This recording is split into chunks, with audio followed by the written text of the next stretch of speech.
Hi all, welcome to Vijayamala சக்கரவர்த்தி channel.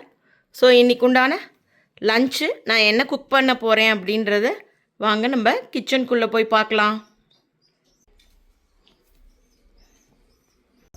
Nearly 30 டேஸாக 2 முட்டையை அடக்காத்து ஒரே ஒரு முட்டையில் மட்டும் குஞ்சு பொரித்து இப்போ அது இவ்வளோ பெருசாக வளர்ந்துருக்கு. இன்றைக்கு உண்டான தலிகைக்கு நான் என்னென்னலாம் எடுத்து வச்சுருக்கேன் அப்படின்னு பார்த்தாக்கா, வாழைக்காய் எடுத்து வச்சுருக்கேன், கேப்சிகம் எடுத்து வச்சுருக்கேன். ஆக்சுவலி நீங்கள் பார்த்தீங்கன்னா கேப்சிகம்லேயே 2 வெரைட்டி இருக்குது. ஒன்று வந்து இந்த மாதிரி இந்த என்ன சொல்கிறது பெரிய கேப்சிகமாக இருக்கும் இல்லையா, அது ஒன்று. அது இல்லாமல் இன்னொன்று வந்து நாட்டுக்காயின்னு சொல்லிட்டு சின்ன சைஸ்லேயும் கிடைக்கும். அது ரொம்ப காரமாக இருக்கும், இது காரமே இருக்காது. அதுக்கப்புறமா பருப்பு போட்டுக்கிறதுக்கு வந்து ஒரு கப்பால் எந்த கப்பு நம்ம மெஷர்மெண்ட் எடுத்துக்கிறோமோ அந்த கப்பால் 1 கப்பு தூர் தால், 1 கப்பு ஆரஞ்சு பருப்பு மசூர் தால், 2 ஈக்குவல் குவான்டிட்டி எடுத்துட்டுருக்கேன். அதோடு சேர்த்து வேர்க்கடலை வந்து ஊற வச்சு எடுத்துட்டுருக்கேன். ஒரு அரை கப்பு வேர்க்கடலை ஊற வச்சு எடுத்துட்டுருக்கேன். இதெல்லாம் இப்போ அலம்பி இதில் போட்டுட்டு இதையும் போட்டு ஒரு 4 சவுண்டு விட்டு எடுத்துக்கலாம். ஸோ ஒரு 200 ml வாட்டர் போட்டு 2 பருப்பு வேர்க்கடலை எல்லாத்தையுமே போட்டு இப்போ நம்ம இதை ஆன் பண்ணிக்கலாம். இது ஒரு 4லேருந்து 5 சவுண்டு உங்கள் வீட்டு பருப்பு குவாலிட்டியை பொறுத்து நீங்கள் இதை சவுண்டு விட்டு எடுத்துக்கோங்க.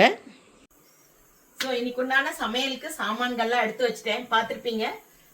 வாழைக்காய் எடுத்து வச்சுருக்கேன், கேப்சிகம் எடுத்து வச்சுருக்கேன். ரொம்ப பருப்பை வேக போட்டுண்டாச்சு.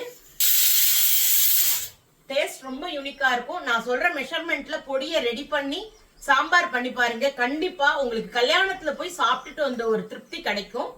ஸோ உங்கள் எல்லாருக்கும் பிடிச்சிருந்ததுனாக்கா please like my channel. Videos பார்க்கும்போது ஒரு எக்ஸைட்மெண்ட்டில் ஒரு இன்ட்ரெஸ்ட்ல இல்லை பிடிக்கலன்னா கூட நம்ம என்ன பண்ணுவோம், வேடிக்கை பார்த்துன்னு அப்படியே போயிடுவோம். ஸோ உங்களுக்கு பிடிச்சிருந்ததுன்னா ஸ்டார்ட் பண்ணிட்டீங்க ஒரு லைக் போட்டுட்டு வீடியோ பாருங்க. ஸோ தட் தெரியாத சில குழந்தைங்களுக்குலாம் இந்த வீடியோ சஜஷன் ஆச்சுனாக்கா அவங்களுக்கு அது உபயோகமா இருக்குன்ற ஒரு நம்பிக்கையில நான் உங்ககிட்ட கேட்குறேன். பிடிச்சிருந்ததுன்னா கண்டிப்பா லைக் பண்ணி பார்த்துட்டு வீடியோவை பாருங்க. ஃபஸ்ட்டு சாம்பாருக்கு வந்து நம்ம பொடிகளை அரைச்சிக்கிறதுக்கு ஏற்பாடு பண்ணலாம். ஸோ இப்போ நான் வந்து மசாலா ஐட்டங்கள்லாம் எடுத்து வச்சுட்டுருக்கேன் சாமான்கள் வறுக்கிறதுக்கு. அதே போல் வாழைக்காயை வந்து ஃப்ரை பண்ணுறதுக்கு இந்த மாதிரி கட் பண்ணி ஜலத்தில் போட்டுருக்கேன். மக்களே, சின்ன பசங்களே இதை தண்ணியில் போடணும், இல்லைன்னா இது கருத்து போயிடும். எங்கள் அம்மாலாம் இன்னுமே கொஞ்சோண்டு மோர் அதில் குத்தி வைப்பா. ஈவன் தண்ணியில் வச்சாலே கலர் மாறுறதில்ல. ஸோ இதை நீங்கள் ஃபாலோ பண்ணணும், தண்ணியில் போட்டு வைக்கலன்னா கருத்து போயிடும். ஓகேவா? அதுக்கப்புறமா இது வந்து சாம்பாருக்கு கேப்சிகம் எடுத்துட்டுருக்கேன். இதெல்லாம் வறுக்கிறதுக்கு உண்டான சாமான்கள். இப்போ நம்ம வந்து வானலியை அடுப்பில் போட்டுண்டாச்சு.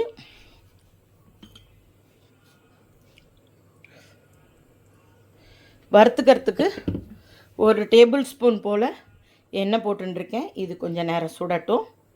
நேத்திக்கு வந்து நான் பலா முசு போட்டு பிரியாணி ரொம்ப பெருசாக வியூ போல, ஹானஸ்ட்லி ஸ்பீக்கிங் ரொம்ப ரொம்ப அருமையான டேஸ்ட்டாக இருந்தது. தயவு செய்து பார்க்கலன்னா கண்டிப்பாக போய் பாருங்க. வெங்காயம் தக்காளி இதெல்லாம் ஆடே பண்ணவே இல்லை. சப்போஸ் உங்களுக்கு வேண்டாம், சில பெரியவாலாம் வந்து நாங்கள் வெங்காயம் பூண்டுலாம் போட்டு சாப்பிட மாட்டோம், அதனால எங்களுக்கு அது தேவையே இல்லை அப்படின்னு நினச்சா 100% அதில் ஒரு பூண்டு மட்டும் நீங்கள் அவாய்ட் பண்ணால் போகிறோம். அதுக்கு பதிலாக நீங்கள் வந்து தக்காளி ரைத்தாவோ குக்கும்பர் ரைத்தாவோ பண்ணி தொட்டுக்கலாம். ஸோ பலாமுசு நசுக்கி போட்டிருக்கேன். பின்னாடி வந்து இஞ்சி பூண்டு வத்த மிளகாய் அரைச்சிருக்கேன். அதில் நீங்கள் பூண்டை மைனஸ் பண்ணிக்கோங்க, அது ஒன்றும் பெரிய டிஃப்ரென்ஸ் கொடுக்காது உங்களுக்கு. கண்டிப்பாக ரொம்ப ரொம்ப சத்து மிகுந்த ஒரு சாப்பாடு. நீங்கள் கண்டிப்பாக ட்ரை பண்ணி பார்க்கலாம், ஒரு பிரச்சனையும் இல்லை. வியூஸ் இல்லைன்றதுக்கோசரம் இல்லை, இந்த ஒரு நல்ல ஐட்டத்தை நீங்களாம் மிஸ் பண்ணுறீங்களேன்ற வருத்தம் தான். பொதுவாகவே நான் இந்த வியூஸ் இதெல்லாம் ரொம்ப இது பண்ணலை. ஏதோ எனக்கு தெரிஞ்சதை நான் ரிஜிஸ்டர் பண்ணி ஒரு டாக்குமெண்ட் பண்ணணும், நாளைக்கு என் பொண்ணுக்கு யூஸ்ஃபுல்லாக இருக்கும் அப்படின்ற ஒரு காரணத்துக்காக தான் பண்ணிட்டு இருக்கேன். ஸோ இப்போ எண்ணெய் கொஞ்சம் காஞ்சிருக்கு. நான் வந்து இப்போ எல்லாத்தையுமே இங்கே பாருங்க 2 டீஸ்பூன்ஸ் இதால் இப்படி எடுத்துக்கிறேன்.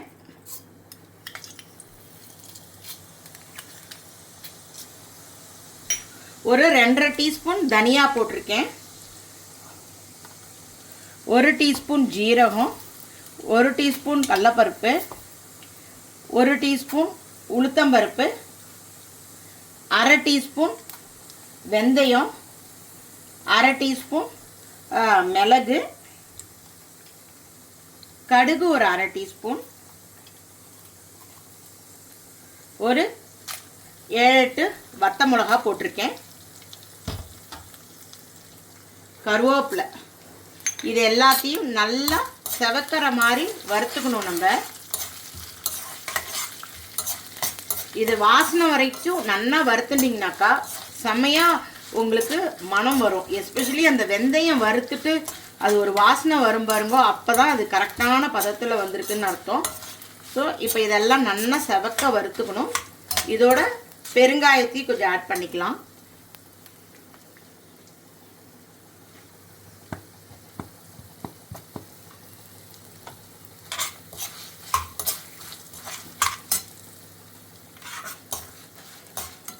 ஸோ இந்த கரண்டி திருப்பி ஒரு தடவை சொல்லிடுறேன். ரத்னா ஸ்டோர்ஸ் புரசவாக்கம் பிரான்ச், சென்னையில் தான் இதை வாங்கினேன் ஒரு கல்யாணத்துக்கு வந்தபோது. இந்த கொஸ்டின்ஸ் ரொம்ப ரிப்பீட்டடாக எல்லாரும் கேட்குறீங்க, எனக்கு புரியுறது. இந்த கரண்டி வந்து ரொம்ப பாருங்களேன் எவ்வளோ டிஸ்டன்ஸ் இருக்குது, நமக்கு கை சுடாமல் இருக்கும், அதுக்கு தான். இப்போ தேங்காயை போட்டுடலாம். தேங்காய் வந்து இதால் ஒரு 1/2 கப்பு போட்டுட்டேன். ஒரு சின்ன தேங்காயாக இருந்தால் ஒரு 1/2 மூடி தேங்காய் போட்டுக்கலாம்.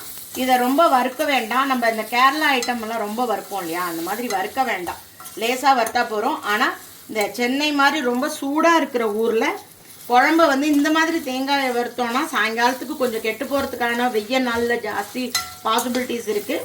ஸோ பார்த்துக்கோங்க, காத்தால யூஸ் பண்ணிவிட்டு ஃப்ரிட்ஜுக்குள்ளே எடுத்து வச்சுக்கோங்க, கெட்டு போகாமல் இருக்கும். ஸோ இப்போ இதை நல்லா வறுத்துட்டு இதை நான் இப்போ ஆஃப் பண்ணிவிட்டு, பொடியாக வேணும்னா இதை பொடியாக வறுத்துக்கோங்க. சப்போஸ் ஜலம் விட்டு பேஸ்ட்டாக அரைச்சிக்கணுன்னாலும் பேஸ்ட்டாக அரைச்சிக்கலாம். நான் இப்போ இதை வந்து பேஸ்ட்டாக தான் அரைச்சிக்க போகிறேன். ஒரு 85% ஒரு கரகரப்பான பதத்தில் தான் இதை அரைச்சிக்க போகிறேன். அரைச்சிட்டு உங்ககிட்ட காமிக்கிறேன். இப்போ அந்த சாம்பாருக்கு உண்டான மசாலாவை நான் அரைச்சி எடுத்துன்னு வந்துட்டேன். இப்போ நான் என்ன அதே வானலிலேயே அந்த சாமான்கள் வறுத்துட்ட வானலிலேயே எண்ணெயை குத்தின்ட்டேன். இப்போ நம்ம சாம்பார் பண்ணுறதுக்கு உண்டான இது தாளிப்புன்னு பார்த்தாக்கா ஜஸ்ட்டு கடுகும் வெந்தயம் ரெண்டுமே ஒரு 1/2 டீஸ்பூன் தான் எடுத்துட்டுருக்கேன், ஜாஸ்தி எதுவும் போடலை. இது பொரிஞ்ச உடனே கடுகு நல்லா பொரிஞ்சு வெந்தயமும் செவக்க ஆரம்பிச்சுடுத்து பெருங்காயத்தை போட்டுக்கலாம். இப்போ இந்த கட் பண்ணி வச்ச கேப்சிகம்,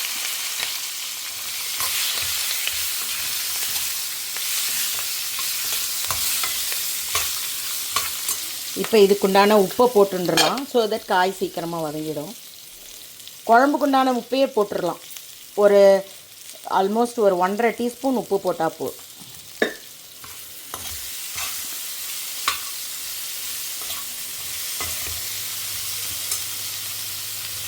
கொஞ்சம் காய் வதங்கணும். இப்பயே நல்ல கேப்சிகமோட வாசனை அப்படி அழகாக வருது. இப்போ இந்த ஸ்டேஜில் நம்ம மஞ்சப்பொடி போட்டுடலாம். ஆல்ரெடி நான் கருவேப்பிலையை வந்து இதில் போட்டிருக்கேன், அரைக்கிறதுல தாராளமாக போட்டிருக்கேன். எப்பெல்லாம் அரைக்கிற சாமான்கள் இருக்கோ அதிலெல்லாம் கொஞ்சம் கருவேப்பிலையை போட்டு அரைச்சிடுங்கோ. காரணம் என்னென்னா இந்த குழந்தையெல்லாம் கருவேப்பிலை எடுத்து வச்சுடுறது சாப்பிட மாட்டேங்கிறது. ஸோ தட் உங்களுக்கு இது வந்து அயன் அப்சார்ப்ஷன் ரொம்ப நல்லாயிருக்கும் கருவேப்பிலையில். எல்லா விதத்துலேயும் நல்லது கருவேப்பிலை, இதுதான் இல்லை அவ்வளோ நல்லது. ஸோ பொடியாக போட்டுட்டோம் அப்படின்னா தெரியாது, வயிற்றுக்குள்ளே போயிடும். இதில் போட்டோன்னா எடுத்து வச்சுருவா வெளியில். ஸோ இப்போ புளி ஜலத்தை போட்டுடலாம்.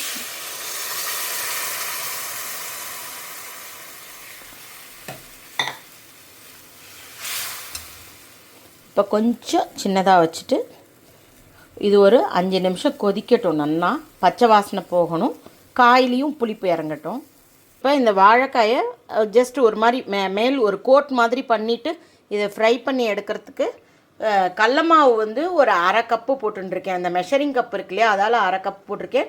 1 டேபிள் ஸ்பூன் கார்ன்ஃப்ளவர் போட்டிருக்கேன். உப்பு, 1/2 டீஸ்பூன் மஞ்சப்பொடி, 1/2 டீஸ்பூன் ஜீரகப்பொடி, 1 டீஸ்பூன் காரப்பொடி. இதெல்லாமே கொஞ்சமாக ஜலம் விட்டு, ரொம்ப ஜலம் விட வேண்டாம், கொஞ்சமாக ஜலம் விட்டு இதை நம்ம மிக்ஸ் பண்ணி எடுத்துக்கணும். ஒரு ரொம்ப ஓவராக திக்காக கன்சிஸ்டன்சி இல்லாமல் ஒரு மீடியம் கன்சிஸ்டன்சியில் இதை நீங்கள் கட் பண்ணி இது கலந்து எடுத்துன்ட்டு இதை அப்படியே டிப் பண்ணி ஒரு ஷாலோ ஃப்ரை மாதிரி இதை பண்ணி எடுக்கணும். கலந்துட்டு காட்டுறேன். இந்த மாதிரி கலந்துட்டு இதை வந்து அதில் கொஞ்சம் கோட் பண்ணுற மாதிரி பண்ணிவிட்டு இதை ஷாலோ ஃப்ரை பண்ணணும். இது கொஞ்சம் நேரம் இதில் ஊறட்டும். நம்ம இப்போ குழம்பு புளி வந்து நல்லா கொதிச்சு எடுத்து இப்போ நம்ம அரைச்ச விழுதை இதோட சேர்த்துக்கலாம். அப்பா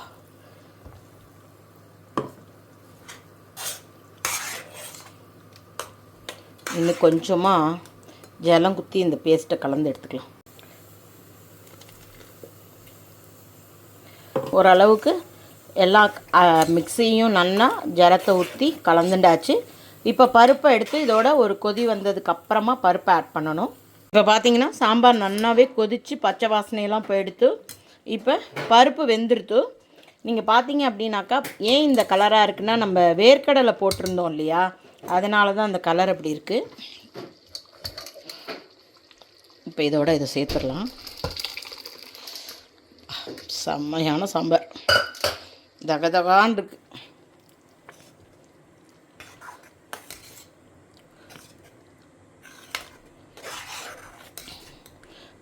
கல்யாணங்கள் வீட்டிலலாம் போனீங்கன்னா இந்த மாதிரி நல்லா அரைச்சி விட்ட சாம்பார் பண்ணுவா. ரொம்ப டேஸ்டியாக இருக்கும். யூஸ்வலி சாப்பிட்றத விட ஒரு வா கூடவே சாப்பிடுவோம், அவ்வளோ டேஸ்டியாக இருக்கும். தயவுசெய்து இதை ட்ரை பண்ணி பார்த்துட்டு எனக்கு கமெண்ட்டில் சொல்லுங்கள். நிறையா பெரியவா கண்டிப்பாக இதெல்லாம் பண்ணுவாளாக இருக்கும், தெரியாதவாளுக்கான இந்த விஷயங்கள். இப்போ நம்ம கொத்தமல்லி தழை,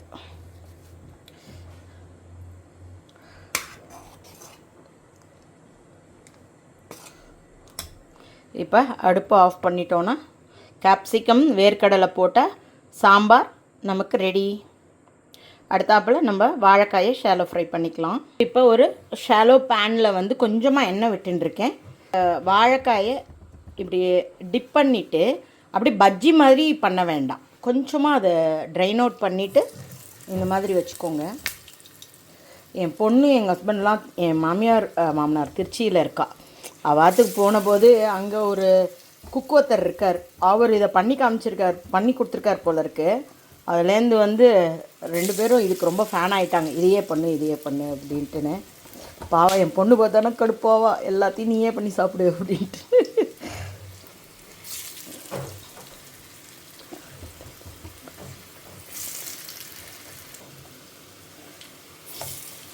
இதை வந்து இப்போ கொஞ்சம் மூடி போட்டுக்கலாம். கொஞ்சம் அடுப்பை பெருசாக வைக்காதீங்க, அடி பிடிச்சிடும். கொஞ்சம் மீடியம் ஃப்ளேம்லேயே வச்சு இதை அப்புறமா கொஞ்சம் நேரம் கழித்து பெரட்டி போட்டுக்கலாம். இது கொஞ்சம் அப்படியே பெரட்டி போட்டுக்கலாம்.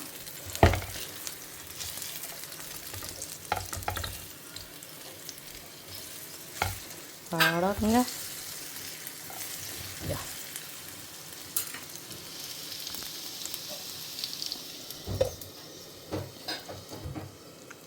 நல்லா வாழைக்காய் வதங்குற வரைக்கும் அது இருக்கட்டும். ஸோ இப்போ நீங்கள் இதை பார்த்தீங்கன்னா இந்த மாதிரி இதுவாக இருக்கான்னு பார்த்துக்கோங்க. சப்போஸ் அது நல்லாவே குத்தரிச்சு அழகாக வந்ததுனாக்கா தென் அது வந்து ரெடியாக எடுத்துன்னு அர்த்தம், வெந்துருத்துன்னு அர்த்தம். இது அழகாக இப்படி வந்து எடுத்து போட்டுக்கோங்க. நல்லா ரோஸ்ட் ஆகணும் என் ஹஸ்பண்ட்க்கு, அதனால் நான் இந்த கலரில் எடுத்திருக்கேன். வேணுன்னா கொஞ்சம் கலர் கம்மியாக கூட நீங்கள் எடுத்துக்கலாம்.